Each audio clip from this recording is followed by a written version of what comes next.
Muy buenos días, les damos la bienvenida a esta sesión de lección inaugural de los programas de posgrado del Departamento de Filosofía, especialización en ética y maestría en ética y problemas morales contemporáneos. En esta sesión tenemos el gusto de contar con la participación del doctor Javier Rodríguez Alcázar de la Universidad de Granada, quien muy amablemente ha aceptado conversar esta mañana con nosotros sobre las relaciones entre ética y política. Antes de dar la palabra al profesor Javier, quiero dar la palabra al director de nuestro departamento de filosofía, quien quiere presentarles un cordial saludo en esta mañana. Muy buenos días a todos y a todas. Para mí es muy grato estar aquí y dando inicio a este espacio académico del Departamento de Filosofía, a los programas de posgrados, de la especialización en ética y la maestría en ética y problemas morales contemporáneos. Un saludo muy especial a todos nuestros docentes que nos acompañan y a nuestros estudiantes. Iniciamos esta lección inaugural, es un espacio académico muy importante para nosotros para dar inicio a nuestro ejercicio, a nuestra reflexión, a nuestro trabajo académico. Por eso, qué importante que hoy tengamos una persona muy importante acompañándonos en esta lección inaugural, como es el profesor Javier Rodríguez de la Universidad de Granada en España, quien nos va a tocar un tema que creo que es muy pertinente frente a lo que está pasando hoy en nuestro país y muy pertinente frente también a lo que hacemos nosotros en nuestro ejercicio académico, especialmente desde nuestros posgrados. Una reflexión ética sobre los diferentes fenómenos y problemas morales que se presentan en los diferentes ámbitos y particularmente a nivel político. Entonces, es un saludo extensivo, es un saludo que ojalá sea motivador para nuestro quehacer académico durante este periodo académico.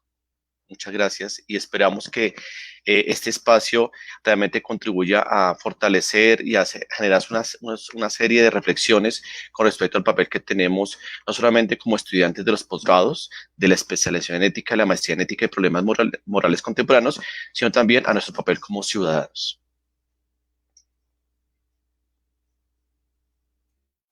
Muchas gracias, William. Nuevamente, entonces, damos la bienvenida a nuestros estudiantes y a la comunidad académica en general. Ahora quiero dar la palabra al profesor John Larry. Va a hacer una breve presentación de nuestro invitado de esta jornada. Bueno, muy buenos días. Para mí es muy grato presentarles al profesor Francisco Javier Rodríguez Alcázar. Javier es filósofo y doctor en filosofía de la Universidad de Granada. Realizó pasantías de investigación y distintas estancias investigativas en la Universidad de Oxford y en el Instituto Tecnológico de Massachusetts. Es profesor titular actualmente de Filosofía Moral del Departamento de Filosofía 1 de la Universidad de Granada, como ya se ha dicho. Cuenta con varios libros, numerosos capítulos de libros, ediciones de libros y diversos artículos científicos en prestigiosas revistas indexadas internacionales, especialmente en Europa. Sus líneas de investigación principales giran en torno a la filosofía política, la filosofía de la ciencia, la filosofía de la tecnología y los estudios sobre la ciencia, la tecnología y la sociedad. Otro de los campos muy importantes de su desempeño académico ha versado sobre los temas del desarrollo de la tecnología y su vinculación con el desarrollo militar. Ello en la medida en que sus estudios también han girado sobre la preocupación de los estudios de los conflictos y los estudios para la paz, donde ha realizado distintas investigaciones y trabajos en Bosnia, en Europa y en América Latina, incluyendo obviamente a nuestro país. La relación de Javier con el minuto no es tangencial ni es de ninguna manera accidental. Uniminuto tiene un conocimiento cercano y un trabajo cercano con Javier desde más o menos desde el año 2000 aproximadamente. A tal punto esa colaboración ha tenido lugar que Javier ha participado en Uniminuto en un curso de educación continuada en torno al problema de la tecnología, la sociedad y el desarrollo de armas militares. En esa época, hacia el año 2000, también realizamos una publicación de uno de sus libros, una recopilación de varios trabajos de investigación muy importantes con el título Ética, Tecnología y Seguridad, publicado por nosotros en Uniminuto en el 2011. También el profesor Javier ha tenido la posibilidad de trabajar en nuestro grupo de investigación de pensamiento, filosofía y sociedad por algunos años. Trabajó en algún proyecto de investigación hace unos años y en este momento contamos con su valiosa presencia en un grupo en el grupo de investigación, específicamente con un proyecto que obtuvo una importante calificación en la última convocatoria de grupos y de proyectos de investigación de Uniminuto en el 2011. Este proyecto se llama Sentido y significación de la experiencia de las víctimas, una aproximación para el reconocimiento social. Vale la pena también señalar que Javier es un escritor prolífico desde el punto de vista literario. Tiene una novela titulada El Escolar Brillante, que obtuvo el premio de novela, el premio Jaén de novela en el 2005 y es editado en Barcelona por Random House Mondadori. De acuerdo con lo que les acabo de decir, yo creo que no cabe duda de la importancia y de la formación y la calidad académica e investigativa de nuestro amigo Javier, un amigo cercano para Uniminuto, una persona que siempre nos ha colaborado y que considero que para nosotros es un valor fundamental en el desarrollo de nuestras relaciones internacionales, especialmente en Europa. Por ello, para mí es un gusto volverlo a saludar y tenerlo en este espacio en Uniminuto. Muy bien, pues muchas gracias, encantado de estar aquí. Muchas gracias a John Larry por sus generosas palabras, que son palabras también de amigo. Entonces, bueno, con respecto a mis méritos no se las tomen demasiado en serio, pero sí es muy cierto todo lo que ha dicho con respecto a mi vinculación con Uniminuto, con su departamento de filosofía, donde he estado varias veces pasando tiempos muy agradables y muy interesantes y como ha dicho John Larry, con cuyo departamento he colaborado muy gustosamente en varias actividades académicas y publicaciones durante los últimos años. Ahora no es posible estar allí presencialmente, pero estoy muy contento de poder participar por lo menos a distancia, virtualmente, en la inauguración de este curso. Agradezco también a la dirección del departamento el haber contado conmigo, a todas las personas que han organizado este encuentro y que lo permiten desde lo técnico hasta los diversos niveles de organización que lleva un encuentro de este tipo, y también a los estudiantes, las estudiantes de los estudios de posgrado que estáis presentes en esta conferencia. Bueno, no quiero hacer una conferencia muy larga, sería muy pesado, entonces voy simplemente a presentar, ¿no?, algunas ideas lo más brevemente que pueda para dar inicio a la reflexión y quizá pues, continuar el diálogo en otros momentos. Si Ángel hace el favor de proyectar el PowerPoint para que tengáis un esquema de lo que voy diciendo, yo le iré pidiendo que cambie la página. Aquí tenéis la portada de la intervención. Voy a hablar sobre algo una posición filosófica que algunas personas estamos desarrollando y que llamamos minimalismo político y que, entre otros componentes, tiene implicaciones para las relaciones entre el ámbito de la moralidad y el ámbito de la política, que creo que es un tema que puede ser interesante para quienes estudiáis en este posgrado, ¿no? Si puedes pasar, Ángela, a la siguiente diapositiva. Voy a empezar, siempre está bien empezar citando a un filósofo ilustre. Voy a empezar citando a Kant y además a uno de los pasajes más famosos de Kant, un pasaje de la Crítica de la Razón Pura, en el que el filósofo alemán afirma lo siguiente, dice: todo interés de mi razón, tanto especulativa como práctica, está unido en las siguientes tres preguntas. 1, ¿qué puedo saber? 2, ¿qué debo hacer? 3, ¿qué me cabe esperar? Bien,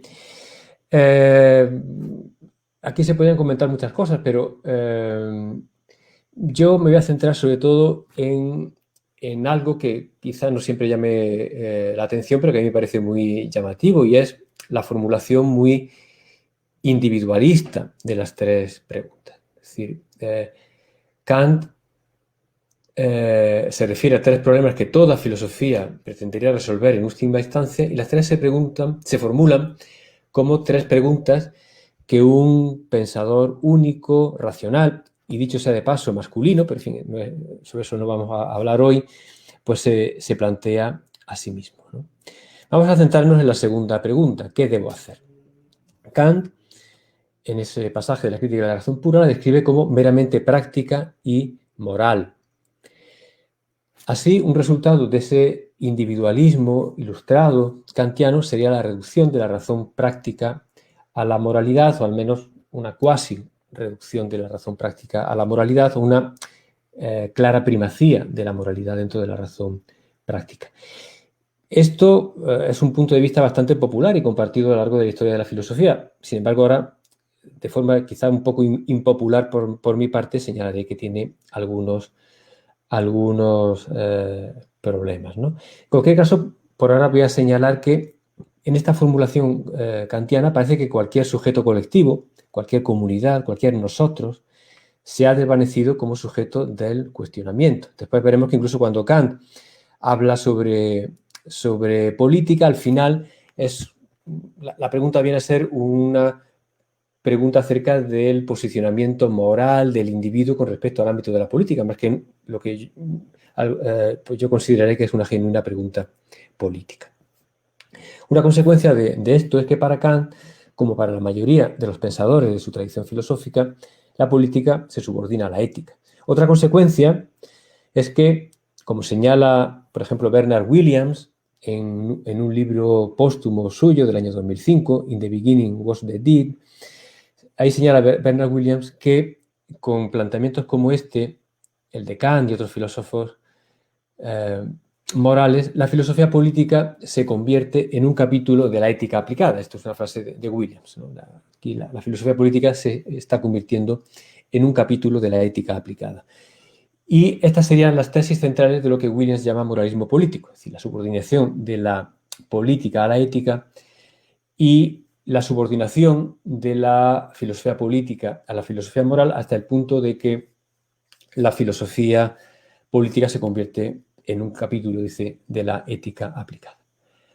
Ahora bien, ¿qué hay de malo en ese moralismo político del que habla Bernard Williams? En principio, parecería algo loable. En principio, a todos nos parece bien que los actores políticos actúen de acuerdo con principios morales y seguramente a todos, yo el primero, echamos de menos una mayor moralidad en la actividad política. Por ejemplo, quizá por echar de menos ese mayor grado de moralidad después de una experiencia política quizá un tanto frustrante, una personalidad política española, Manuela Carmena, que ha sido recientemente alcaldesa de Madrid, cuando terminó su mandato y bueno, dejó de ser alcaldesa, anunció que se proponía crear una fundación llamada la Fundación para la Ética en la Política. Algo de ética echaría de menos en los años de práctica política para tener esa motivación. Entonces, bueno, en principio parece que ese moralismo político, esa subordinación de la política a la ética es algo laudable. Sin embargo, el moralismo político se enfrenta con algunas dificultades. Una primera dificultad la han señalado sobre todo los autores de la corriente política rival, una corriente política minoritaria en comparación con el moralismo político, pero que también tiene representantes, entre ellos este autor que citaba antes, Bernard Williams, ¿no? Y esa dificultad que han señalado los realistas políticos es que el moralismo político asigna en última instancia a la ética la solución de los debates políticos, y eso tiene el problema de que, en realidad, piensan los realistas políticos, la ética podría no ser de mucha ayuda para la resolución de esos debates políticos, dado el omnipresente desacuerdo que encontramos entre las concepciones del bien de la gente. Entre esas concepciones del bien se incluyen las morales y, por lo tanto, dicen los realistas políticos, la moral, el ámbito de la moralidad, ofrecería más un rompecabezas que una solución a los dilemas políticos.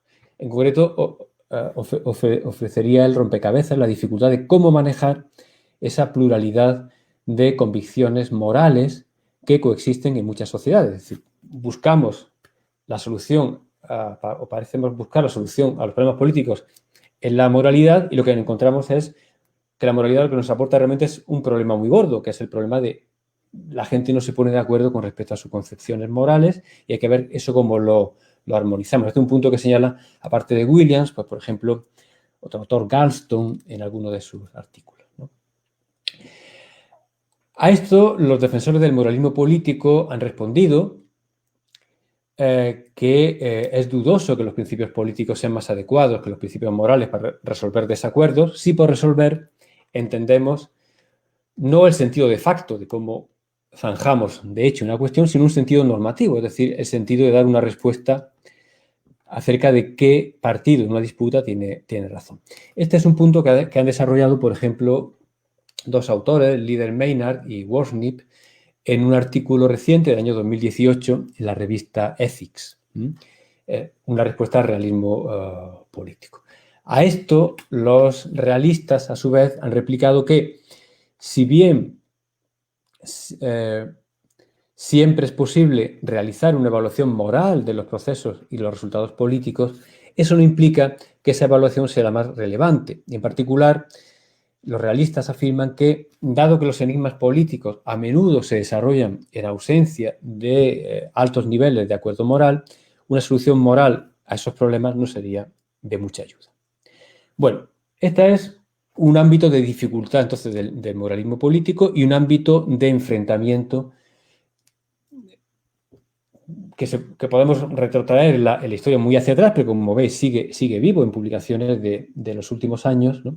Entre moralistas políticos, entre los que está Kant y está pues, gran parte de la tradición filosófica, y enfrente de ellos esa tradición de los realistas políticos representada recientemente por Bernard Williams, que invoca autores pasados como de forma muy destacada Thomas Hobbes. Bien, esa es una discusión y una dificultad del moralismo político, esa pluralidad de códigos morales en las sociedades. Ahora bien, yo creo que el moralismo político tiene en realidad un problema aún mayor como doctrina de la filosofía política, y es en ese segundo problema en el que me voy a centrar hoy. Voy a tratar sobre todo esta dificultad. Para explicar en qué consiste ese segundo problema del moralismo político, voy a empezar recordando algo que todos sabemos, que es que la filosofía política es una empresa predominantemente normativa, que se diferencia de otras, como por ejemplo la ciencia política, en que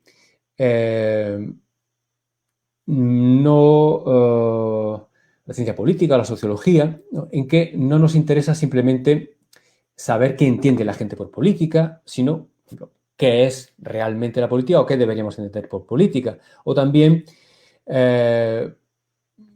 la filosofía política es normativa en tanto en cuanto se pregunta cuándo una determinada práctica política es adecuada, qué instituciones políticas están legitimadas, no meramente cuando la gente las acepta como legítimas, sino cuándo están realmente legitimadas. Y el repertorio de la filosofía política incluye conceptos normativos como los de soberanía y autoridad, que tienen una clara carga normativa. Entonces, la filosofía política, tradicionalmente, pues realiza juicios normativos y aspira a justificar esos juicios normativos que realiza. Ahora bien, ¿sobre qué base realiza esos juicios normativos la filosofía política? ¿De dónde extrae la filosofía política sus criterios para distinguir, por ejemplo, el gobierno legítimo del que no lo es? Es un problema diferente al que tendría un historiador o una historiadora para contarnos cuándo se aceptó como legítimo un determinado gobierno en el pasado. Aparte de esa cuestión, está la cuestión de si ese gobierno lo deberíamos considerar realmente legítimo o no. Y esta es una cuestión complicada porque, por una parte, no resultaría aceptable decir que los filósofos pueden prescribir sin más cuáles son las respuestas correctas a esa cuestión, es decir, sin más, pues, un gobierno legítimo es pues, este o aquel porque yo lo digo, ni tampoco puede la filosofía política, por otra parte, contentarse con describir los usos y opiniones sociales sobre esos mismos asuntos, como harían historiadores o sociólogos. Una forma en la que la filosofía política ha intentado proporcionar esos criterios normativos para decir cuándo hay legitimidad, cuándo hay soberanía, cuándo una práctica política es adecuada o aceptable, etc., pues una forma de proporcionar esos criterios normativos ha consistido en postular alguna finalidad sustancial de la política y utilizar a continuación esa finalidad como criterio para distinguir la buena política de la mala, la autoridad del mero poder, etc. Por ejemplo, la tradición utilitarista ha identificado el fin de la política con el fin último que, según esa misma tradición, debería guiar la acción moral. Esto es, el promover el bienestar o la felicidad de los miembros de la comunidad política. Por esta razón, el que se esté identificando como finalidad última de la política con un fin moral es por lo que Bernard Williams incluye al utilitarismo entre la familia del moralismo político. Sería una, junto con Kant. Obviamente Kant se sentía muy incómodo de que por alguna razón lo metan en el mismo cajón que a los utilitaristas, ¿no? Pero en esto los utilitaristas y Kant compartirían algo, según Bernard Williams, y es su moralismo, el adoptar como fin último político una finalidad moral. En el caso de los utilitaristas, pues ese fin sería, como decía, el bienestar o la felicidad. Así pues, ese bienestar o esa felicidad se convertiría en el criterio para juzgar acciones, normas e instituciones políticas.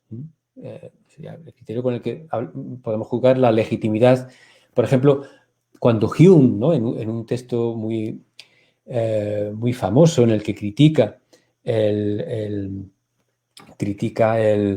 la teoría del consentimiento, las teorías contractualistas, ¿no? Tanto el consentimiento efectivo como el consentimiento tácito. Dice, bueno, ¿y qué legitima entonces el gobierno? Y dice, bueno, pues el que el pueblo se sienta feliz. Ahí está utilizando una justificación utilitarista, dando por supuesto que la finalidad de la política es la felicidad o el bienestar de los ciudadanos y un rey es legítimo en tanto en cuanto procura razonablemente a los ciudadanos esa felicidad, ese bienestar, ¿no? Ahora bien, en este punto la filosofía política se enfrenta a un grave problema y un problema que se resume en esta pregunta. ¿Y cómo sabemos cuál es el objetivo definitorio o el objetivo último de la política? O dicho de otra forma, ¿de dónde salen esos criterios para distinguir la buena política de la mala? Por ejemplo, ¿por qué hemos de aceptar que la felicidad o el bienestar de los ciudadanos y no otro, la virtud, la justicia, la libertad, etcétera, es el criterio último, ¿no?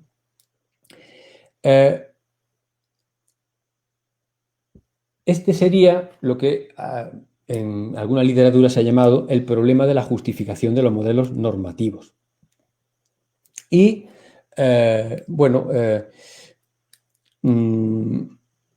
tal y como lo hemos formulado y sobre todo lo ha resumido mi compañera Lilian Bermejo, tratándolo en otro ámbito, en el territorio de argumentación. Este problema nos golpea, digamos, porque al final desemboca en un trilema. Esto tal y como lo formula Lilian. Un trilema en el que nuestras opciones son o bien rechazar, ahí en la diapositiva lo podéis ver, ¿no? O bien rechazar la posibilidad de justificar modelos para determinar lo que está justificado, a su vez, es decir, simplemente pues, no podemos justificar esos modelos, lo que sería una especie de escepticismo o de dogmatismo, según actuáramos a continuación, o bien tratar de justificar esos modelos normativos. ¿Cómo? Pues o bien recurriendo a criterios ulteriores, pero entonces el problema que se plantea es un regreso al infinito, o bien apelar a los propios criterios que ya tratamos de justificar, por ejemplo, decir, bueno, ¿y por qué hemos de aceptar la felicidad como criterio último de la política? Bueno, porque somos más felices aceptando ese criterio, entonces tendríamos un círculo vicioso, ¿no? Entonces, en resumen, parece que estaríamos abocados o bien al escepticismo o al dogmatismo o a cometer un círculo vicioso o un regreso al infinito. Pues bien, antes decía que el principal problema del moralismo político, más que el que señalan los realistas, es decir, la existencia de una pluralidad de códigos morales en las sociedades, que también es un problema al que tienen que responder, creo que es este otro. Es la imposibilidad o la incapacidad para escapar a este trilema. Las distintas versiones del moralismo político, creo, tienen en común el postular una finalidad moral para la política, o al menos, porque, bueno, en algunos casos no está tan claro, por ejemplo, en el caso de Rawls, de John Rawls, el que se formule una finalidad moral, pero sí al menos unas restricciones morales a la política, que es lo que Bernard Williams llama la versión estructural del moralismo político. Pero en esos detalles no hace falta que entremos, ¿no? Pues decía que esas versiones del moralismo político, aunque difieren con respecto a cuál es la finalidad última de la política, coinciden en que se trata de una finalidad moral que debería perseguir cualquier comunidad política en cualquier momento y lugar. Algunos ejemplos de esto serían el bienestar, en el caso de los utilitaristas, la libertad en el caso de Kant, la justicia en el caso de John Rawls, la virtud en el caso de Leo Strauss y así en muchos otros casos, ¿no? Bien, ¿cómo escapar del trilema? De este trilema. Bien, antes cité a Bernard Williams. Bueno, me hace el favor, Ángela, de pasar a la siguiente diapositiva. Muchas gracias. Bien, Bernard Williams cree que la dificultad, el problema, está en el moralismo de estos autores, es decir, en el hecho de que postulan como finalidad de la política una finalidad moral, cuando, como también decía antes, la moralidad, más que una solución, añade una complicación extra, que es esa complejidad, esa pluralidad de códigos morales, especialmente en las sociedades contemporáneas, la dificultad en ponerse de acuerdo con respecto a lo que es moralmente correcto o incorrecto. Pero yo creo que ese diagnóstico de Bernard Williams no es correcto. Yo creo que el problema realmente está en otro lugar. Si ¿quieres pasar, por favor, Ángela, a la siguiente diapositiva? Vale. Yo creo que Bernard Williams efectivamente se equivoca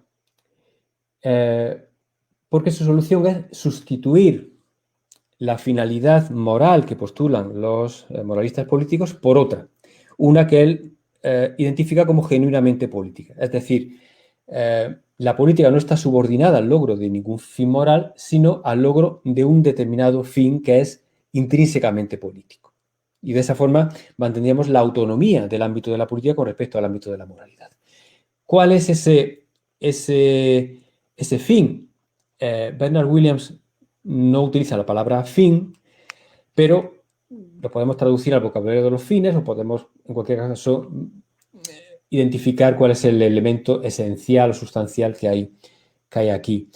Y lo podemos reconocer en esta frase, que lo cito, está tomado del libro póstumo de Williams, In the Beginning Was the Deed, que dice: identifico la primera cuestión política en términos hobbesianos, se declara muchas veces pues eso, en esto discípulo de Hobbes, en términos hobbesianos como el asegurar el orden, la protección, la seguridad, la confianza y las condiciones para la cooperación. Es la primera cuestión porque resolverla es la condición para resolver e incluso plantearse cualquier otra. En esto, Bernard Williams sigue un razonamiento muy semejante a Hobbes en el Leviatán, ¿no? Cuando Hobbes dice, bueno, podemos discutir la forma de gobierno, habrá gobiernos mejores, peores, etcétera, pero hay una cuestión fundamental, es que en el estado de naturaleza, es decir, sin soberanos, sin gobierno no se puede vivir. Hay que primero, por lo menos, garantizarse que tenemos ley, que tenemos una ley que emana del soberano y después ya veremos, ¿no? Pero la condición mínima es tener soberanía, una soberanía reconocida como fuente de la ley para tener esto que dice aquí Williams, orden, confianza, etc. Vale. Ángela, ¿me haces el favor de pasar a la siguiente diapositiva? Vale. Ahora bien, ¿qué tenemos aquí en el caso de Williams? Si volvemos al trilema que decíamos antes, pues un intento de detener el regreso al infinito del que hablábamos mediante la invocación de una supuesta esencia de la política. Ahora bien, ¿por qué hemos de creernos que el orden y la seguridad proporcionan esa condición necesaria para la vida política? A muchos nos puede parecer razonable que un mínimo de orden, de seguridad, etcétera, son necesarias para la convivencia política, pero hay otros candidatos igualmente razonables a ese primer fundamento. Por ejemplo, un utilitarista podría decir, bueno, es que incluso antes que esa cuestión está la condición de que la gente no se muera de hambre. Es decir, si en una comunidad la gente se está muriendo de hambre, sus necesidades básicas no están cubiertas, sus necesidades materiales más básicas no están cubiertas, ¿cómo podemos plantearnos otras cuestiones de la vida política? Y eso sería un argumento para decir que realmente al final el criterio último de la política debería ser el bienestar de los individuos, entendido el bienestar no de una forma trivial o como la presentan los anuncios de la televisión, sino el bienestar como cosas como satisfacción de necesidades básicas, etcétera, etcétera. O un kantiano podría decir, no, mire usted, es la libertad humana la que proporciona la más genuina condición de posibilidad para que podamos hablar de política y no meramente del comportamiento de animales en un rebaño. En resumen, aunque podamos considerar cada uno de estos fines como un valioso fin político, es decir, el bienestar, la libertad, también la seguridad de que hablan los realistas, nos faltan razones para decir que alguno de ellos es el fin prioritario al que deben subordinarse los otros o el fin definitorio de la política. Así pues, el problema realmente no estaría en el moralismo de los utilitaristas o de Kant, sino lo que yo en algún artículo que he publicado, en uno que publiqué hace 3 años en Metaphilosophy, que se llama Beyond Realism and Moralism, a Defense of Political Minimalism, es decir, propone una especie de tercera vía entre el realismo y el moralismo político.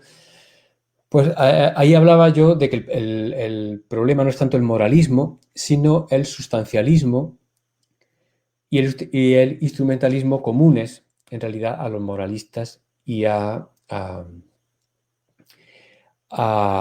los realistas. El suponer que hay una determinada finalidad común a toda sociedad que la política intenta realizar. En el caso de los moralistas, una finalidad moral; en el caso de los realistas, una finalidad intrínsecamente política, pero que no se sabe muy bien de dónde ha salido, y a la que siempre podemos encontrar contraejemplos. Siempre podemos encontrar contraejemplos de alguna sociedad en la que no es esa la principal prioridad, sino que razonablemente es, y quizá debería ser, otra.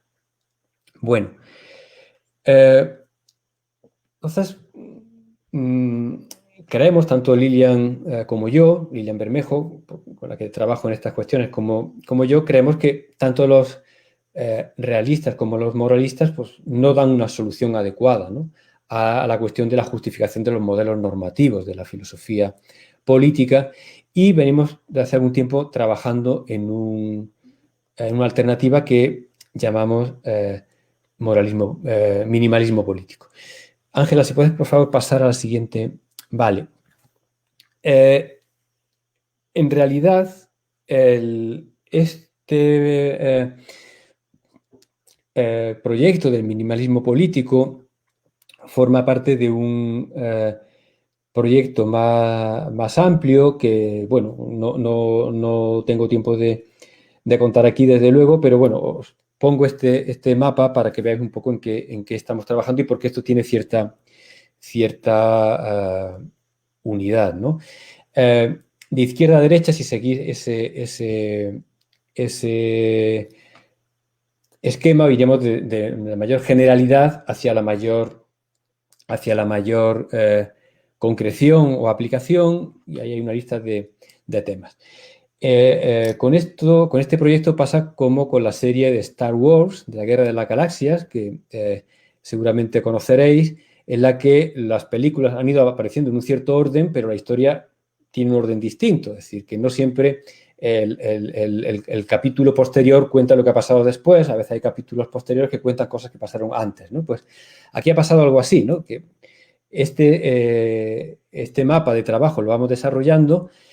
Quizá lo más ordenado desde el punto de vista conceptual sería empezar por lo más general y luego ir hacia las aplicaciones, pero esto por distintas circunstancias no ha funcionado así. Entonces, la parte más general, la justificación de los modelos normativos, así de forma general, eso lo estamos trabajando Lilian y yo todavía en un artículo que esperamos que aparezca más adelante, pero todavía no está terminado. Luego, esa idea de la justificación, ese modelo de justificación de los modelos normativos que, bueno, tenemos más o menos desarrollado en nuestra cabeza, aunque no lo hayamos publicado como tal. Sin embargo, ya lo hemos aplicado en dos campos, que son el de la teoría de argumentación y el de la política. En la ética, que es el tercero que aparece por ahí, también está como proyecto para el futuro, ¿no? En el caso de la argumentación, pues Lilian desarrolló una teoría de la argumentación que incluye esta justificación de los modelos normativos para la teoría de argumentación en un libro que está en Springer, se llama Giving Reasons. Y en el caso de la política, pues en parte lo desarrollé yo en el artículo que he mencionado de Metaphilosophie, y luego tenemos pendiente, Lilian y yo, también otro artículo sobre la definición de política en que completaríamos esta teoría.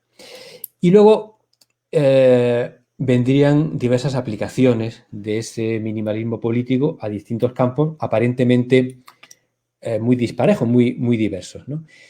¿Qué une nuestra preocupación por esos campos? Porque creemos que son campos en los que la discusión está, y si queréis después podemos entrar en detalles, la discusión está viciada o va por mal camino por influencia del moralismo político. Es decir, son típicamente discusiones que en algunos casos sería mejor abordar de una perspectiva política, o complementariamente a la perspectiva moral, adoptar también una perspectiva política, pero que se han reducido a debates de ética aplicada, olvidando su componente político y social o entendiéndolo de forma inadecuada.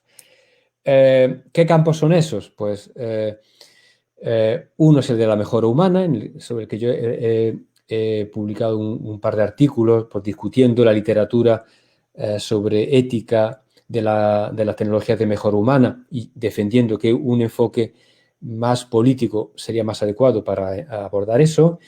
Otro es el ámbito del trabajo social, donde también tengo, bueno, el artículo este sobre mejora humana, uno de ellos está en una revista que se llama Journal of Bioethical Inquiry, si alguien tiene curiosidad. Tengo un artículo sobre el ámbito del trabajo social en una revista que se llama Cuadernos de Trabajo Social, sobre los códigos de ética en el trabajo social y los problemas de entenderlos de una perspectiva, la perspectiva del moralismo político. Y también tenemos, no aparece en este esquema, tenemos un artículo defendiendo, en este caso Lilian y yo, a medias, un artículo defendiendo una formulación política del principio de precaución, aún no está publicado.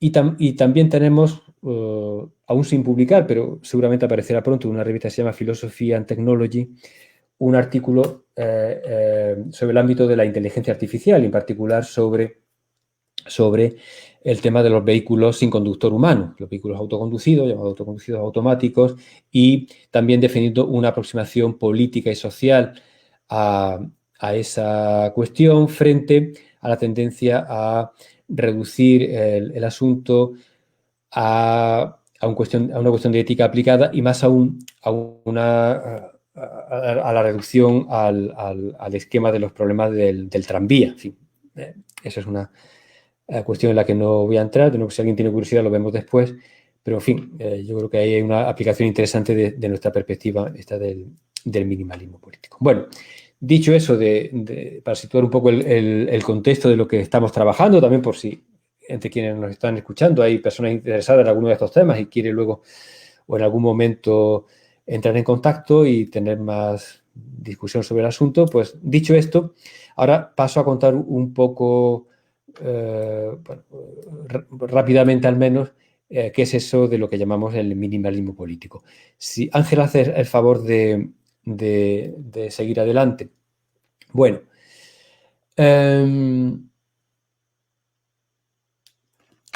bien, nuestra solución en la parte más, digamos, teórica, pasa por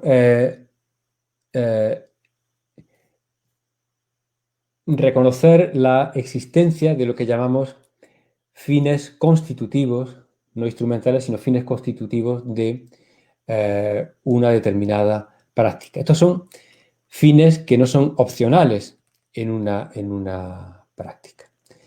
Estos fines son especiales porque cualquier actuación que cuente como una instancia de esa práctica cuenta como un intento de lograr tales fines, mientras que el logro de otros fines no cuenta como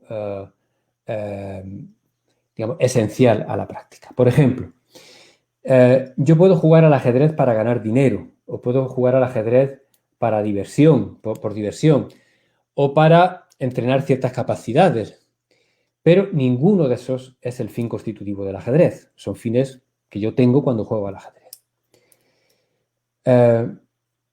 En cambio, el ajedrez tendría un fin constitutivo, que, bueno, yo no entiendo mucho de ajedrez, pero yo diría algo así como que el fin constitutivo del ajedrez es dar jaque mate al contrario, siguiendo ciertas reglas que determinan, entre otras cosas, qué es el jaque mate. Si alguien tiene otra definición mejor del ajedrez, que me lo diga, no tengo problema en cambiarlo, pero baste esto para distinguir entre lo que sea el fin constitutivo del ajedrez y otros fines que yo puedo tener cuando juego al ajedrez.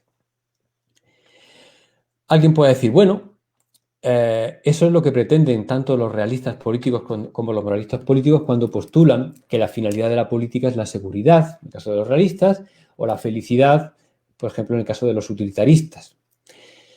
Pero creo que no es este el caso. ¿Por qué? Porque la seguridad o la felicidad no son fines constitutivos de la práctica política. Y no lo son porque podemos imaginar fácilmente ejemplos de práctica política, incluso de una buena práctica política, que no va encaminada al logro de una de esas finalidades, o que incluso rehúye el logro de cualquiera de esos fines. Ni siquiera hace falta inventar los ejemplos o calentarse mucho la cabeza buscándolos, porque los rivales filosóficos de cada una de esas propuestas ya se han encargado de argumentar contra ellas. Por ejemplo, Kant ya se encargó de de explicar por qué la felicidad no es una finalidad adecuada para la política, frente a lo que decían los utilitaristas. Bernard Williams se ha encargado de decir por qué ni la felicidad, ni la libertad, ni ningún otro fin moral es un fin adecuado para la política, etcétera, etcétera. Entonces,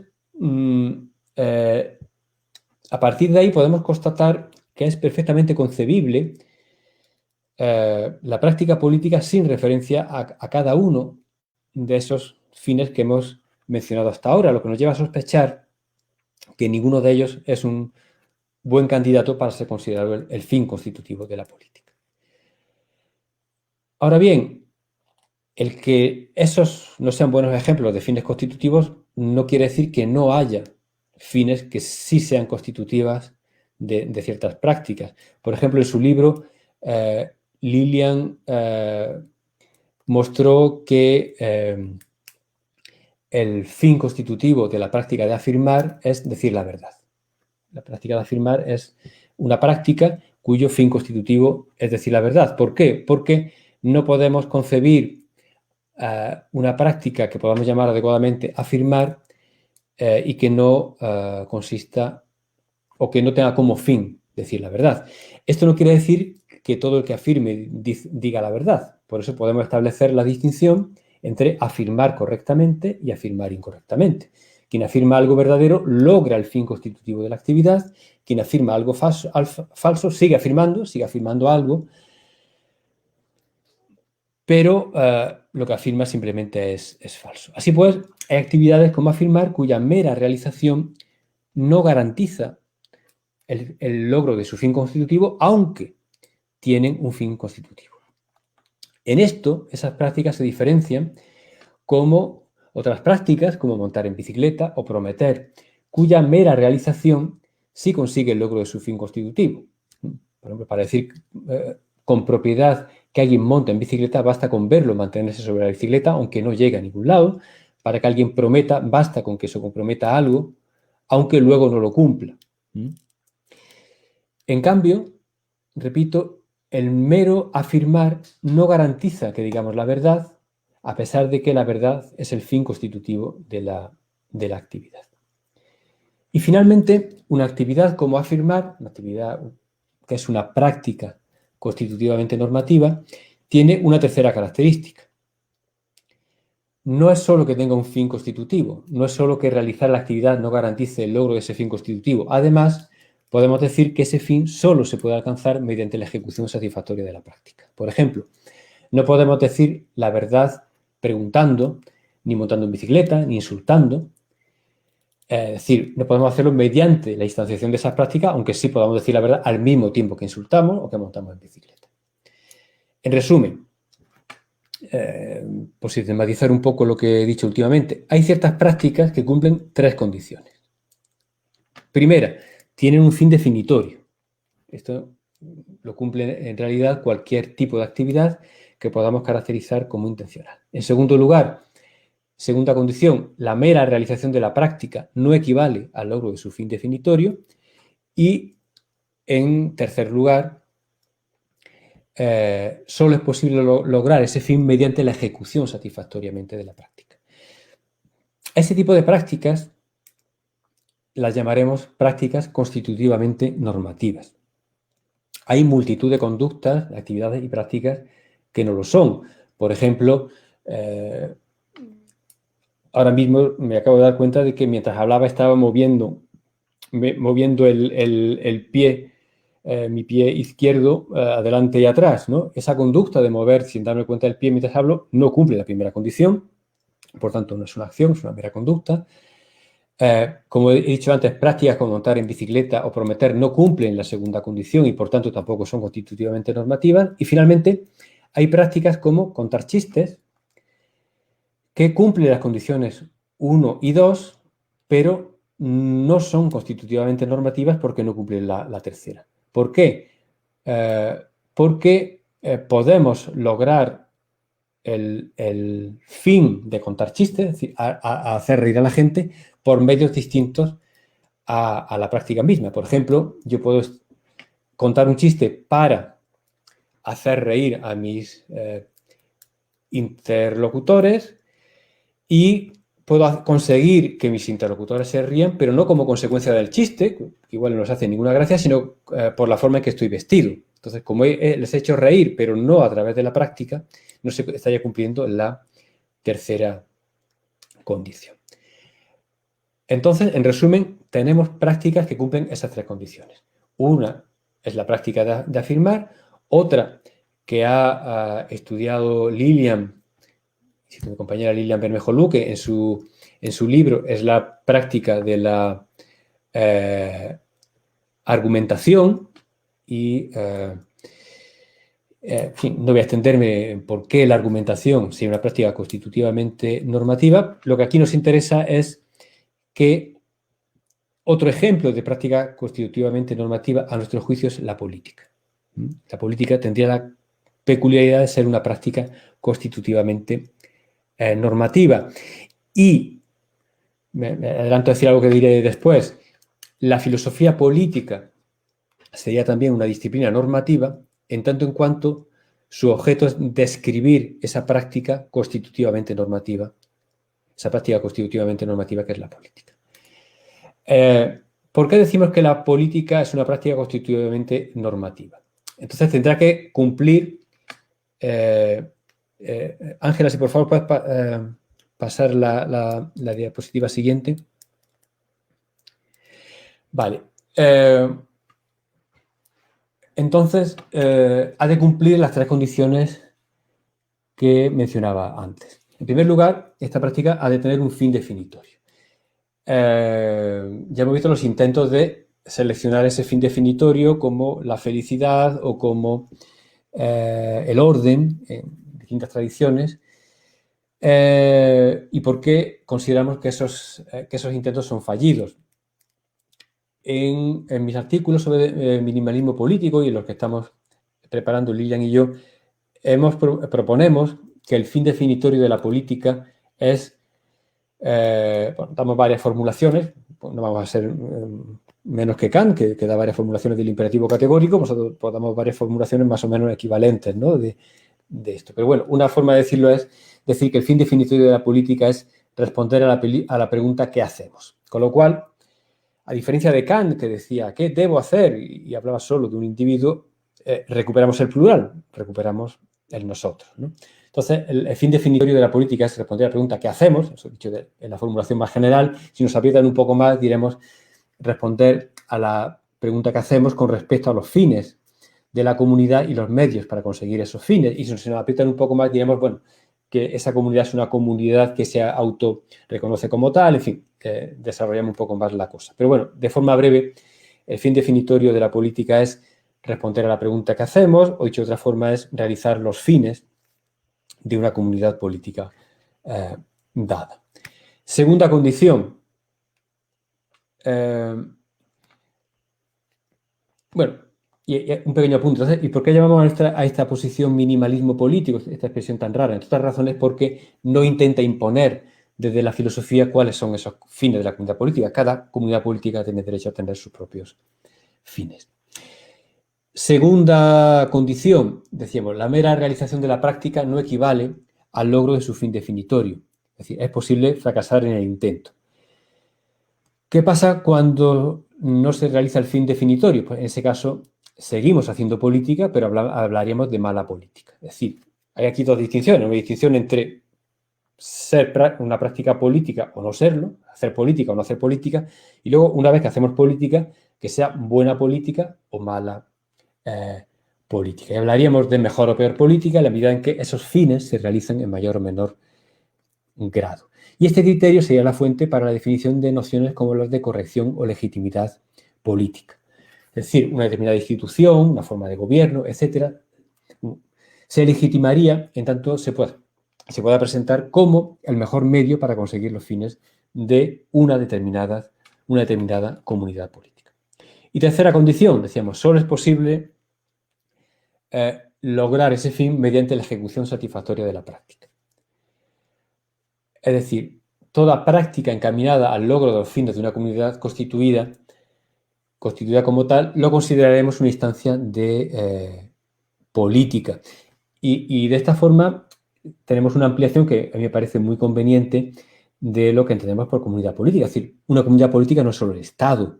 Una comunidad política no es un país regido por un monarca. Una comunidad política es también un departamento de filosofía. Una comunidad política es una comunidad de vecinos. Con lo cual, una comunidad política es cualquier comunidad en la que se organizaban los seres humanos antes de la aparición de los estados o de las que se han seguido organizando en determinadas regiones del planeta cuando no existen estados. O una comunidad política puede ser el tipo de comunidad que proponen, por ejemplo, los anarquistas o los comunistas como telos último de su propuesta política, aunque implique la desaparición del Estado. Entonces, estamos haciendo una definición de política en la que caben muchos ejemplos de comunidad política, tanto de comunidades políticas históricamente existentes como de proyectos políticos, mientras que otras concepciones de la política son mucho más restrictivas y tienden a reducir el ámbito de la política, por ejemplo, al ámbito de lo estatal. Bueno, con esto tendríamos entonces un modelo normativo para la política.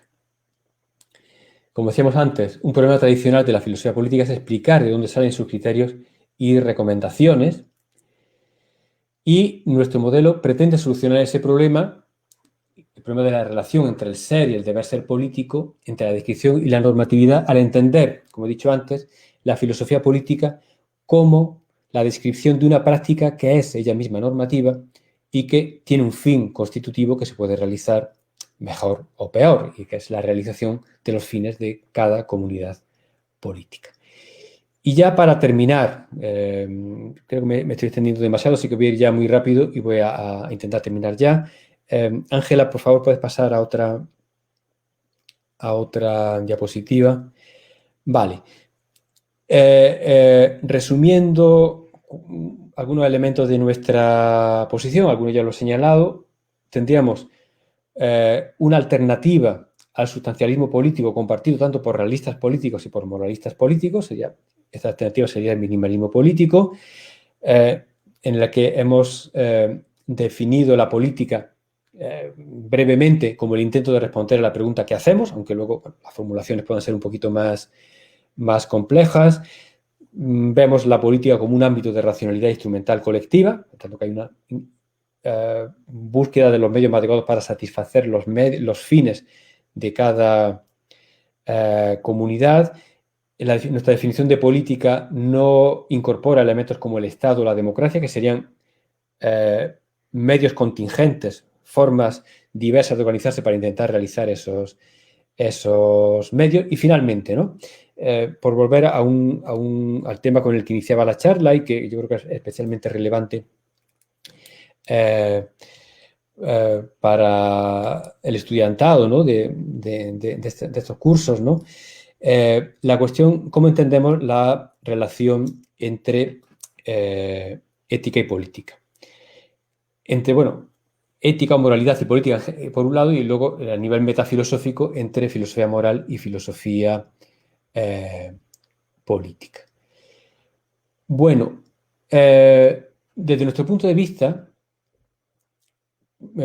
podemos distinguir varios dominios de la razón práctica, al menos tres: el prudencial, el moral y el político, que surgen porque nos planteamos preguntas diferentes con respecto a la pregunta general de qué hacer. Por ejemplo, en el ámbito prudencial, la pregunta sería ¿qué debo hacer con respecto a mis fines y los medios a mi alcance? En el ámbito moral, aunque esto no lo hemos discutido tan sistemáticamente, pero tentativamente quizá podamos decir que es algo así como ¿qué debo hacer yo con respecto a los intereses de otras personas como fines propios y no como meros medios para mis intereses? Por lo cual estaríamos distinguiendo entre el ámbito prudencial y el moral. Y finalmente habría una tercera pregunta, que es la que creemos que Kant y otros moralistas políticos dejan en un segundo plano, olvidan bastante, que es ¿qué hacemos? En plural, no qué hago yo, sino qué hacemos con respecto a nuestros fines y los medios a nuestra disposición.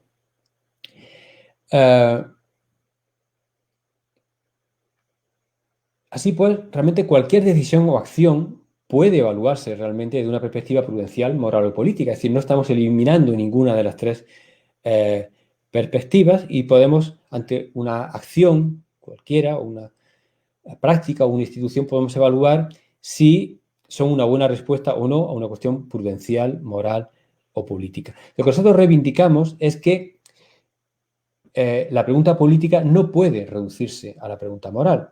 Hay tres preguntas que son distintas: la prudencial, la moral y la política, y las respuestas pueden ser, por tanto, distintas y legítimamente distintas. En concreto, en cuanto a la relación entre ética y política, nosotros hablamos a veces de una inclusión recíproca, tomando prestada una expresión que usaba en otro contexto un filósofo norteamericano del lenguaje y de la lógica, que era Willard Quine, cuando hablaba de la relación entre epistemología y ontología. Y él hablaba de una inclusión recíproca de epistemología y ontología. No voy a explicar ahora por qué. Nosotros creemos que en cierto sentido se puede hablar de una inclusión recíproca de ética y política, más que de una subordinación de una a la otra. ¿Y esto en qué se traduce? Por ejemplo, en decir que la política es, en un sentido anterior, o tiene peso a la moralidad desde un punto de vista político. Es decir, cuando la pregunta es política, prima el punto de vista político, mientras que la moral es anterior o tiene más peso que la política desde un punto de vista moral. Es decir, cuando a lo que estamos respondiendo es a la pregunta moral en los términos que he formulado antes, ¿no? Entonces, contrariamente a lo que dicen los moralistas políticos, en algunos contextos el razonamiento político puede reivindicar su precedencia, su oportunidad sobre los criterios morales. ¿Y cuáles contextos son esos? Son aquellos en los que juzguemos que la pregunta más relevante no es qué debo hacer, sino qué debemos hacer. De esta forma, por tanto, estaríamos reivindicando frente a Kant que ciertos contextos no es posible eliminar en nosotros en favor de un yo individual, y por eso no es posible reducir la política a la moralidad ni la filosofía política a la filosofía moral. Luego podría extenderme un rato sobre consecuencias de esto en distintos ámbitos, aplicaciones de este planteamiento que antes he mencionado, pero yo creo que por hoy es suficiente. Ya he abusado mucho de la paciencia de quienes nos están escuchando y por el momento, si os parece, podemos dejar aquí, y si tenéis alguna pregunta, crítica, duda, cualquier cosa, pues con mucho gusto lo hablamos. Pues muchas gracias.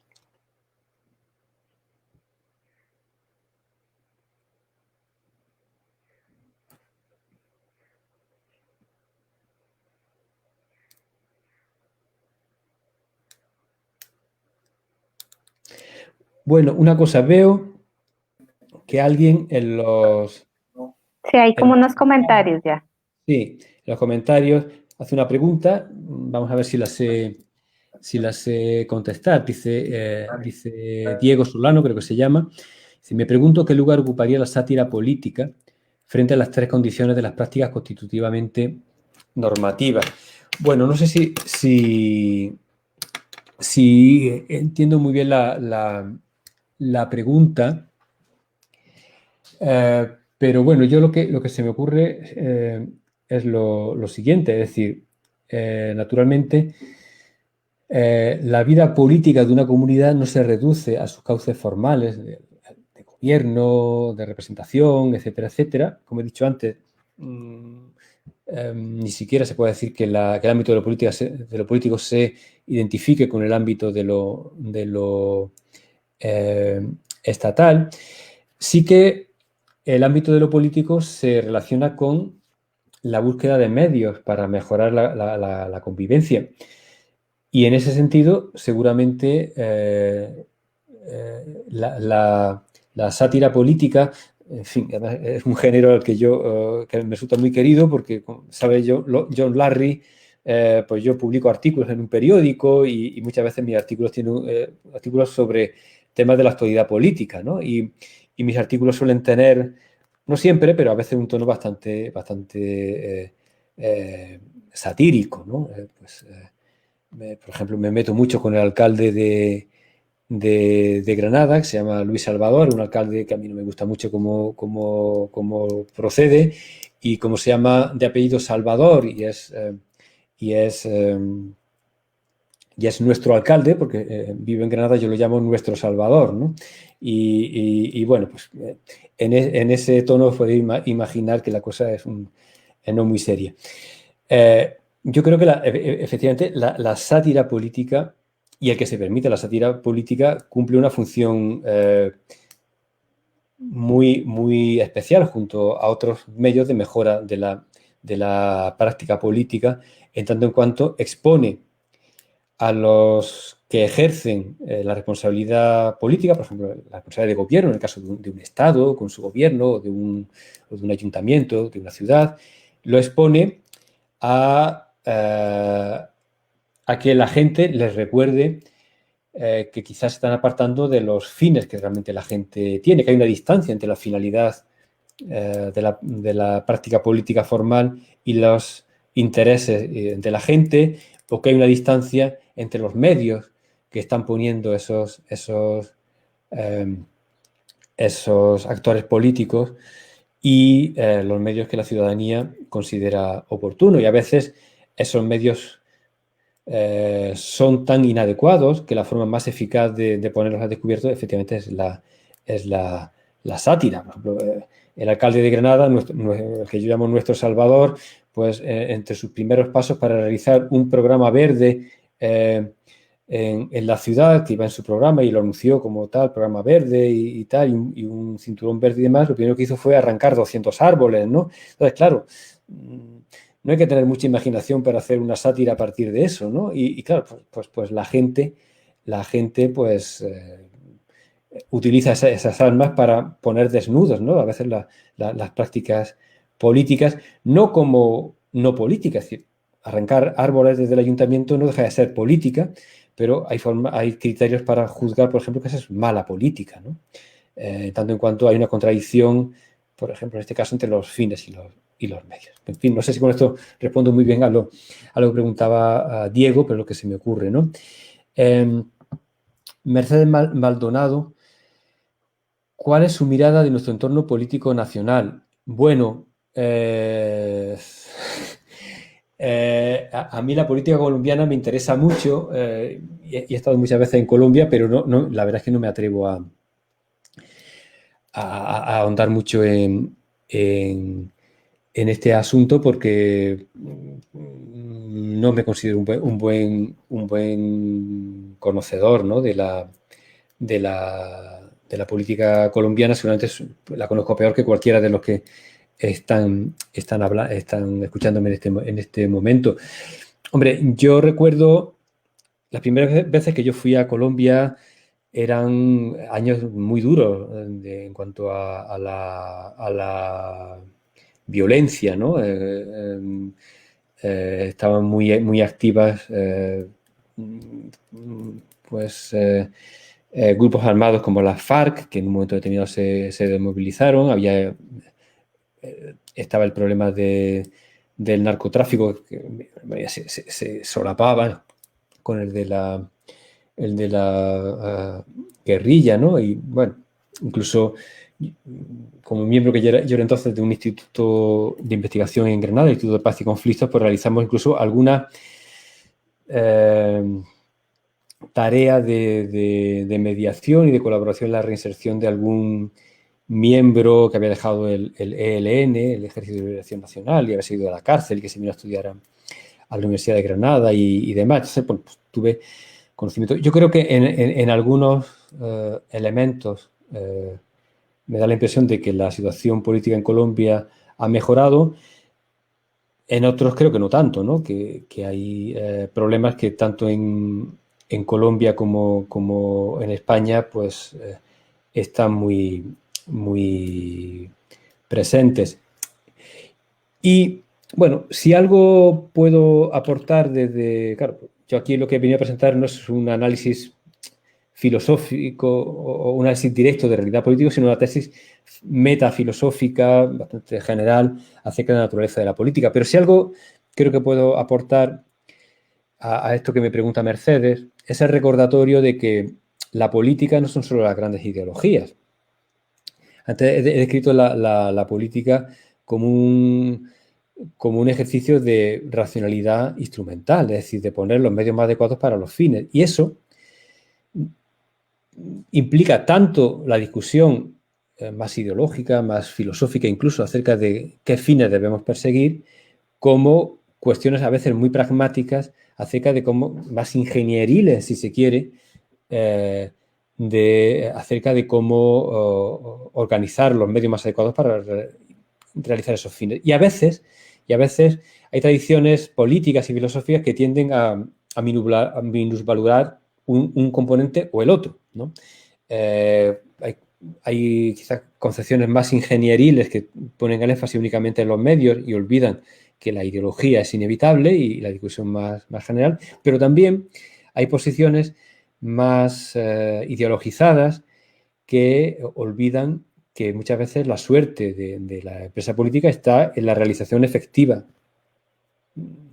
y la puesta en función de los medios. Por ejemplo, ahora mismo en España tenemos, igual que en Colombia, el problema con la pandemia del coronavirus y la gestión política de eso. A mí no me importa decir que yo ideológicamente estoy más cerca del gobierno que tenemos ahora que del gobierno que podríamos tener si estuviera la oposición en el gobierno. Y creo que en general nos va algo mejor con este gobierno de cómo nos podría ir, esto ya más arriesgado decirlo, ¿no? Con otro gobierno. Ahora bien, yo tengo serias críticas que hacer a la gestión concreta que hace mi gobierno, a pesar de la mayor cercanía ideológica. Creo que hay elementos de gestión que se pueden mejorar. A veces la elección de los responsables de determinadas áreas, pues igual han primado más elecciones relacionadas con la afinidad de partido que con la eficacia de determinados gestores, y creo que la política también incluye eso, y que forma parte de la buena política el poner los medios más adecuados para resolver los problemas de la gente. En fin, no sé si esto responde mucho a la pregunta de Mercedes, pero también es lo que se me ocurre. Madre mía, la pregunta siguiente trata dos temas muy generales y muy amplios, ¿no? Muy interesantes, ¿no? ¿Cómo ahondar en la decolonialidad del poder y el saber en la práctica educativa? Bueno, por no meterme en cuestiones que yo no conozco muy bien, ni puedo meter la pata, y puedo buscar algo en lo que sí creo que puedo decir algo, ¿no? Y buscar la afinidad o la conexión con lo que hemos estado hablando hoy. Yo estoy dirigiendo una tesis doctoral a un estudiante, un chico muy brillante, que él es de Arabia Saudí. La estoy dirigiendo a distancia, él está en Arabia Saudí y yo estoy en Granada. Que aunque él pues, tiene conocimientos de filosofía y ha hecho está haciendo un doctorado en filosofía y ha tenido una maestría en filosofía, su formación inicial es como economista. Y esto al hilo de la cuestión de la decolonialidad, ¿no? Él está haciendo una tesis discutiendo las propuestas de un filósofo moral muy interesante que es Thomas Pogge, que tiene unas propuestas para la justicia global y la eliminación de la pobreza y demás, ¿no? Y curiosamente, aunque las propuestas de Pogge son interesantes y podemos estar de acuerdo, tanto él como yo, en buena parte de lo que dice Pogge, este alumno en su tesis, las conclusiones a las que está llegando, es que él hace algunas críticas a ciertas limitaciones del planteamiento de Pogge. Y curiosamente,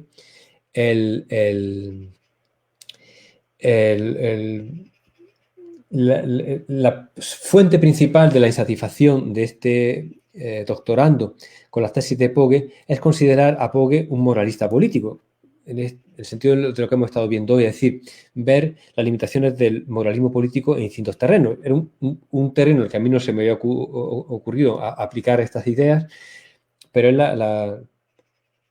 de forma bastante natural pues, ha desembocado ahí, ¿no?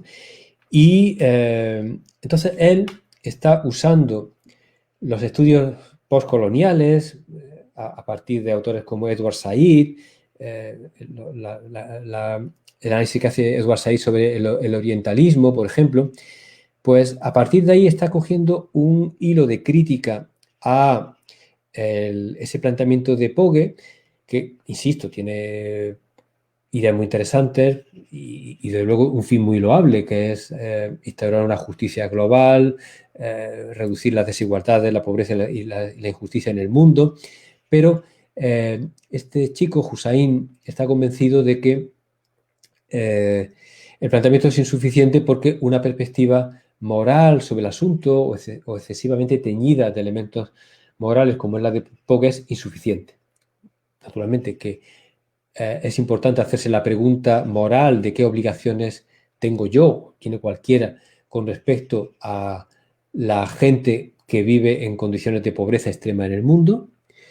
Ese tipo de discurso sigue siendo absolutamente necesario y una pregunta que todos nos debemos hacer. Y el planteamiento de Pogge cuando dice, bueno, es que aunque una persona esté, o por ejemplo lo que dice Peter Singer, ¿no? Aunque una persona esté en otro extremo del planeta y yo no sea causa directa, porque no la conozco, etcétera, de su pobreza, sí que tengo una obligación moral con respecto a esa persona.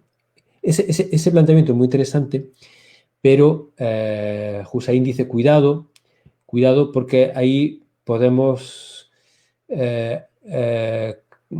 oscurecer o minimizar demasiado la dimensión política que tiene esto, y ahí él piensa que los estudios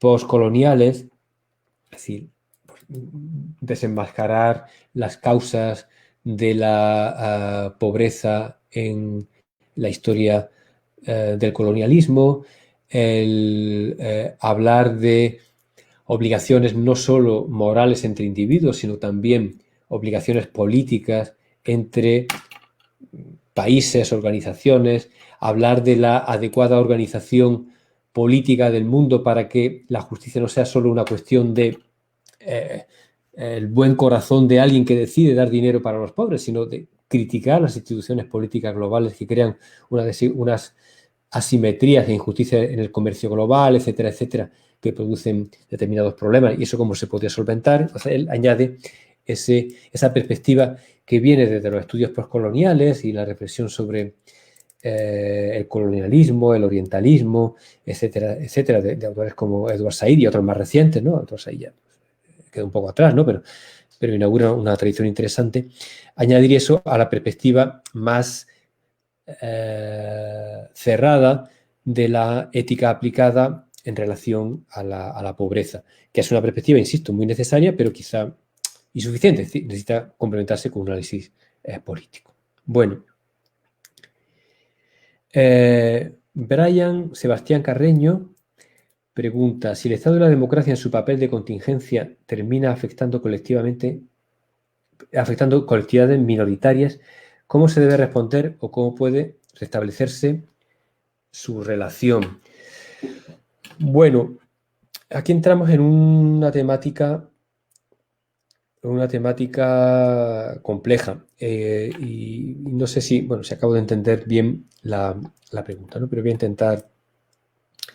Claro, aquí aparecen cuestiones como, bueno, el tratamiento de las minorías y en relación con ello, por ejemplo, el derecho reconociendo derechos como el de la desobediencia civil incluso, o la protección de las minorías. Este es un tema que, bueno, pues está en la filosofía política desde siempre, ¿no? Por ejemplo, recordemos las reflexiones, ¿no?, de John Stuart Mill, por ejemplo, sobre el periodo de la dictadura de las mayorías, etcétera, también la de Rousseau, etcétera, etcétera, ¿no? Bueno, claro, entiendo por qué se puede plantear esa pregunta, porque claro, yo estoy hablando de una comunidad política y la comunidad política tiene que determinar en función de sus fines qué hace con la disidencia y qué hace con las minorías.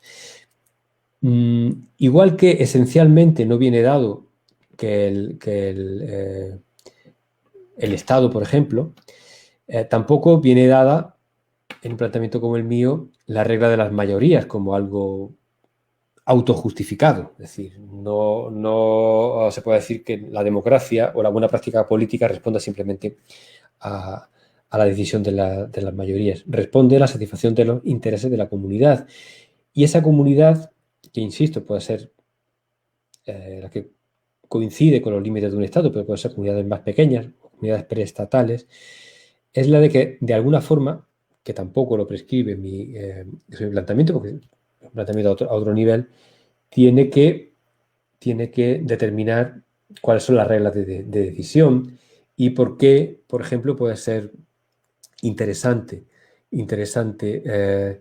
el salvaguardar los derechos de las minorías y no entregarnos mecánicamente a una regla de decisión por el voto mayoritario.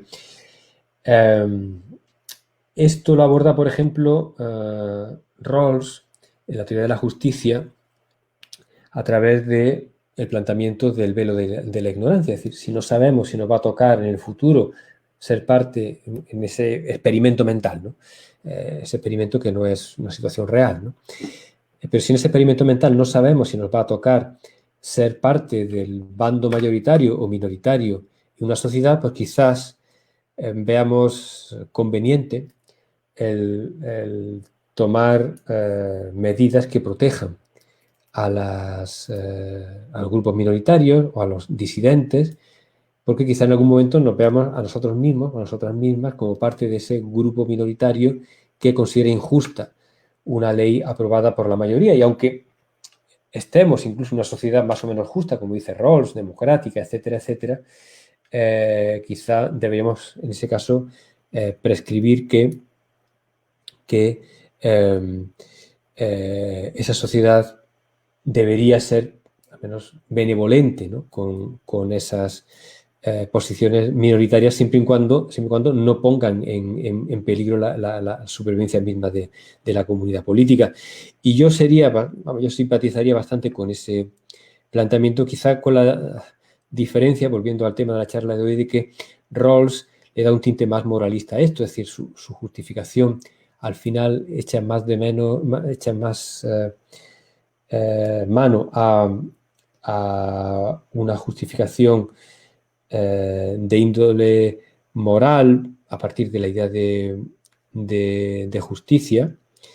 Esto no siempre está claro en Rawls y hay una discusión sobre esto, ¿no? Pero bueno, en el caso parece que el tinte sería más moralista en el caso de Rawls, y yo a eso le daría una lectura más estrictamente política, es decir, de acuerdo con un criterio estrictamente político, la realización de los fines de la comunidad, ¿por qué parece conveniente o cómo se justificaría un tratamiento magnánimo de las minorías y de la disidencia? Insisto, por razones políticas, aunque luego esto no anule el hecho de que podamos también tener una justificación moral de la objeción de conciencia, de la disidencia, etcétera, etcétera.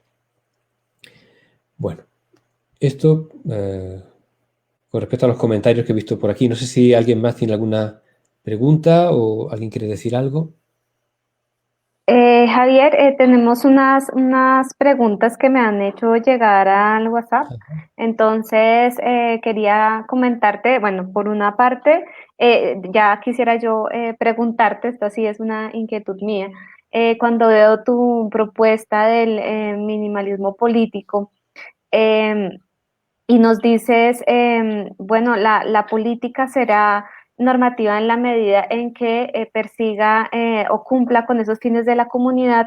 De todas maneras, siento que necesitamos del auxilio de algún otro criterio. Por ejemplo, tú ahorita acudiste a Rawls, porque pienso en esas comunidades políticas en donde sus fines o aspiraciones morales estén distorsionadas o porque sus aspiraciones morales, como pasa un poco en la comunidad, en la comunidad política, por ejemplo, nuestra, que ha sido atravesada por mucha violencia, por muchas situaciones de venganza, pues de esta situación moral decaída un poco, esas aspiraciones morales de esa comunidad pueden no, digamos, necesariamente dirigirse a lograr una comunidad política más igualitaria, más justa, sino al contrario, puede ser una comunidad política revanchista, vengativa, y entonces ahí es cuando me surge la inquietud de, en este tipo de comunidades políticas,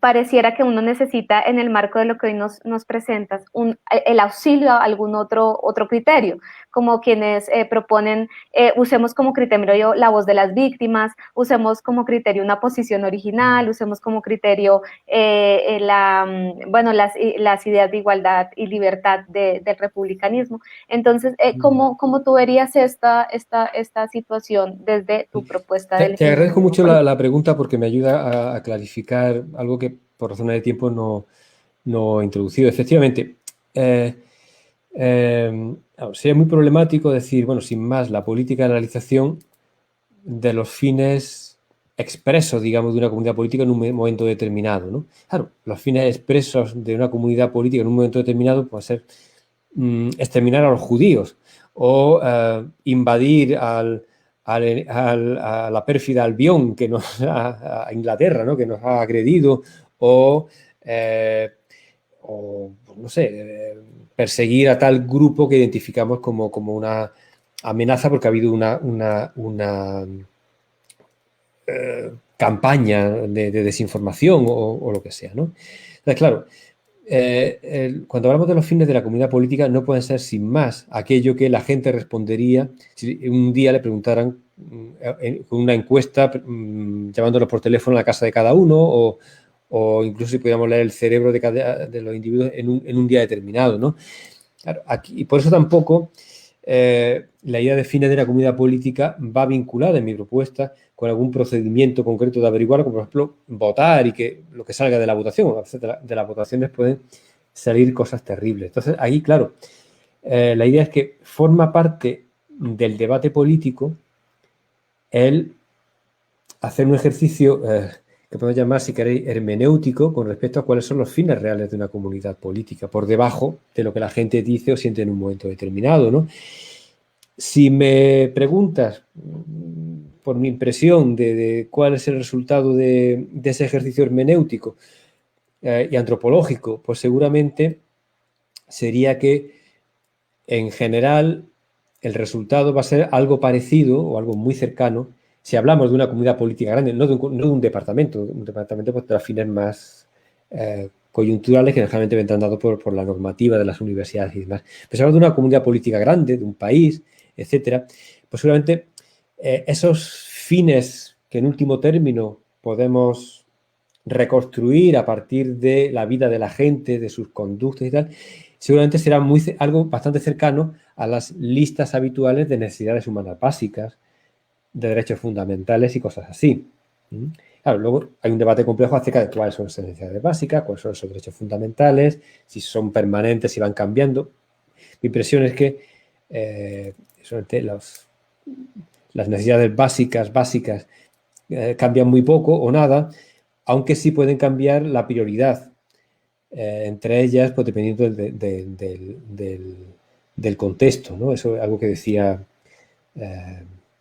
Montesquieu y decía Rousseau, ¿no? Cuando decía, aquella frase un poco terrible de Montesquieu, ¿no? Decía, no siendo un poco terrible, pero tiene un grano de verdad, ¿no? Decía, no siendo la libertad un fruto de todos los climas, no está al alcance de todos los pueblos, ¿no?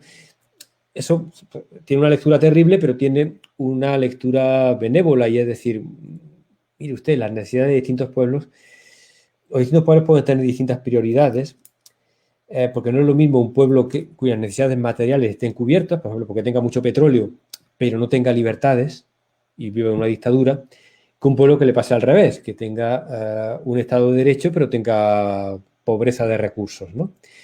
En la libertad seguramente es un fin razonable o algo que va a aparecer en la lista de fines de cualquier pueblo, el bienestar también, pero la ordenación de ellos, pues seguramente es razonable pensar que va a cambiar según la circunstancia histórica. Bueno, en resumen, lo que yo diría es que sí, podemos hablar de unos criterios más o menos estables a la hora de identificar los fines de las comunidades políticas y un nivel de deliberación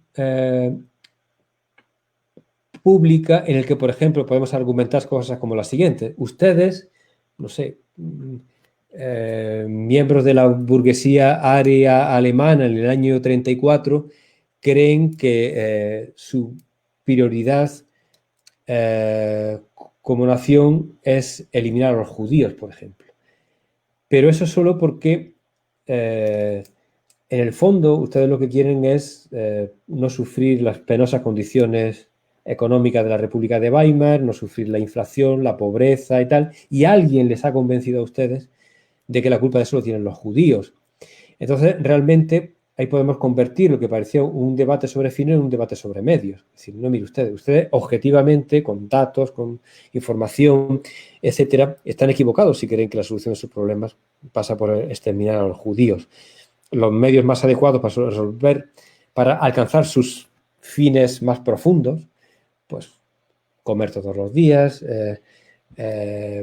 ver contentos a sus hijos, poder moverse libremente, no sentirse que los están agobiando con mandatos arbitrarios, etcétera, cosas que seguramente todos nos podemos poner de acuerdo que queremos.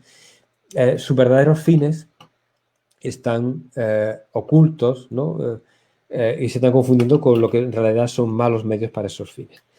Y eso es en buena medida lo que consiste en la deliberación política. Entonces, claro, el problema es que no tenemos un algoritmo automático para producir buena práctica política, ni un procedimiento como la regla de la mayoría que valga para toda la sociedad en cada momento y lugar y que solucione todo, sino al final pues, el desembocar en algo tan difícil como es la política, porque consiste en deliberar sobre fines y sobre medios, ¿no? Y eso es una deliberación muy, muy complicada, ¿no? En fin, no sé si esto más o menos responde a lo que preguntaba. Gracias, Javier. Ahora sí, pasando un poco a otras preguntas que hicieron llegar, ya como para ir cerrando, hay una pregunta sobre cómo se comprende la aspiración por la justicia en el marco de esta propuesta. Y también veo que hay una pregunta sobre la política en las escuelas. ¿Cómo se puede pensar esa enseñanza de la política? Creo que con esas dos preguntas cerraríamos nuestra sesión. Vale. Bueno, si no te importa, voy a empezar casi por la última. Quizás la respuesta sea más rápida. Bueno, yo creo que hay un problema con la percepción de la política y con la reducción de la política al ámbito de los partidos, el gobierno, etcétera, etcétera.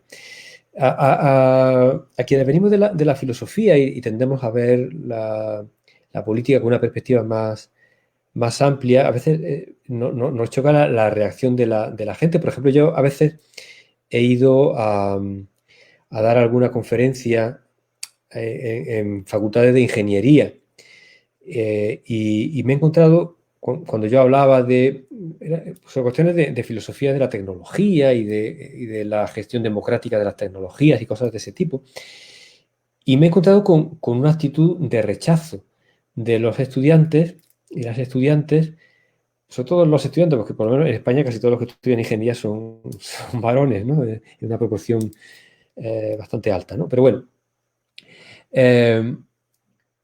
una actitud de rechazo, un poco la actitud de bueno, la política es algo corrupto, la política es algo muy, muy, muy negativo. Nosotros pasamos de política, nosotros somos ingenieros, queremos mantener nuestro trabajo libre de política. Y uno puede entender por qué dicen eso, ¿no? Tienen una percepción muy negativa de la política institucional, saben que hay corrupción en la política, que hay pues cosas que a nadie nos gustan, escándalos políticos, un discurso político a veces muy crispado, muy enconado. En España es así y creo que en Colombia bastante también así. Esa crispación de lo que se percibe como política, esa falta a veces de argumentos, de escucharse unos a otros y simplemente convertir la arena política en un ámbito de lanzar acusaciones, reproches, sin ningún respeto por la verdad. Entonces, uno puede entender que alguien quiera mantener su ámbito, su trabajo, su esfera personal libre de eso. Pero claro, entonces claro, eso choca con cuando llega un profesor de filosofía diciendo, miren ustedes, es que hace falta una participación democrática con respecto a las consecuencias de las tecnologías, la apertura de un debate político sobre las necesidades que tenemos en el ámbito de las tecnologías, etc. Entonces, eso se recibe con mucha desconfianza. Entonces, ahí hace falta una tarea pedagógica que consiste en recordar que la política no se reduce a esa política de los partidos o a la acción de unos profesionales de la política que son más o menos ineficaces, corruptos, etcétera, sino que la política es algo que hacemos en cuanto nos reunimos 4 personas y tenemos que ponernos de acuerdo acerca de que constituimos una comunidad que puede ser un club de ajedrez o una comunidad de vecinos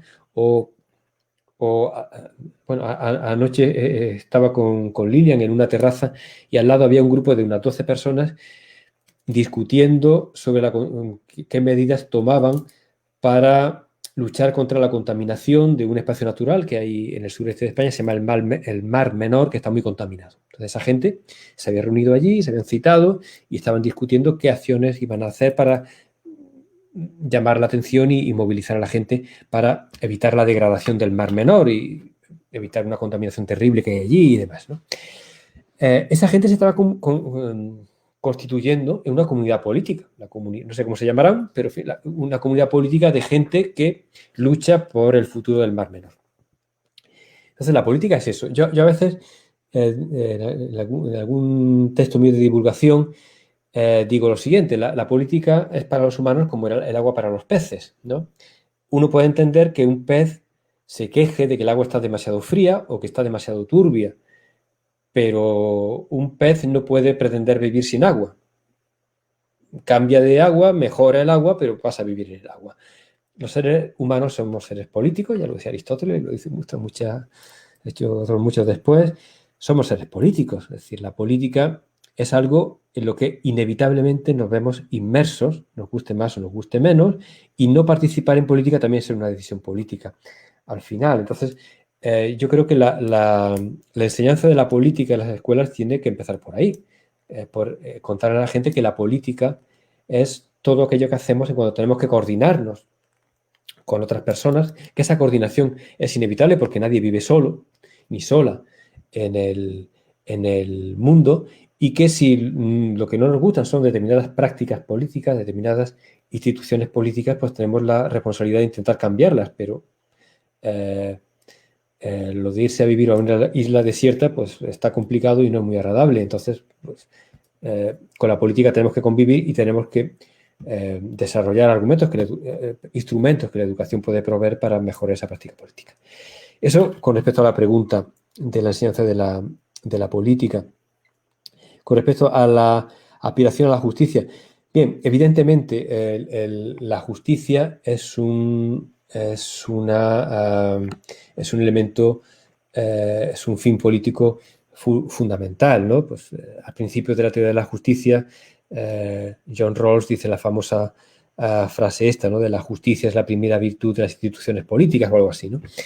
Es muy razonable pensar que la justicia es uno de los fines o criterios fundamentales y seguramente universal, ¿no? En las aspiraciones políticas de cualquier sociedad. Ahora bien, hay